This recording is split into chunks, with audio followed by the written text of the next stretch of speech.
আসসালামু আলাইকুম রহমতুল্লাহি ওয়া বারাকাতুহু। তো আরেকটি নতুন ভিডিও নিয়ে আসলাম আপনাদের মাঝে। তো ভিডিওটা হচ্ছে যে আমি পাখিদেরকে বাচ্চাগুলো আলাদা করে ফেলছি, এটা দেখানোর জন্য আজকে আরেকটি নতুন ভিডিও করা। এই যে এটি হলো আমার বাচ্চাগুলো আলাদা করে ফেলছি। 7টা বাচ্চা আছে এখানে।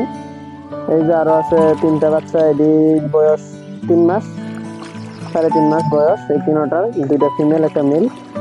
আর নিচে আছে আবার, এই যে নিচে আছে 2টা লুটিনো। লুটিনো 2টার বাচ্চা আছে নিচে। আবার হচ্ছে নিচে রেখে দিচ্ছি, নিচে ছাড়ছি। এগুলো লুটিনো গুলা, লাস্টে গুলো লুটিনো এগুলা। এগুলা হয়তো ব্রিডিং এ যাবে, আর 2 দিন গেলে ব্রিডিং এ যাবে। আর এগুলো অলরেডি ব্রিডিং এ চলে যাবে 2-3 দিনের ভিতরে। এই যে বাচ্চা হয়েছে, এই যে উপরে ওগুলা, এই যে এগুলা। আর এই যে এটি তো দেখাইছিলাম আগে, পাথর নিয়ে বসছিল, পাথর গুলো নষ্ট করে ফেলছে। আবার নতুন করে পাথর নিয়ে বসছে, অলরেডি 2টা পাথর দিচ্ছে, আলহামদুলিল্লাহ। তো এই যে আরেকটি, এই যে এটি হচ্ছে লুটিনো, এটিরও বয়স 3 মাস থেকে 3.5 মাস। তো এই যে এটি হচ্ছে রুটিনের বাচ্চা।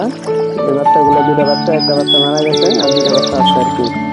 তো এই হচ্ছে আজকের ভিডিও। তো সবাই ভালো থাকবেন। আসসালামু আলাইকুম রহমতুল্লাহি ওয়া বারাকাতুহু।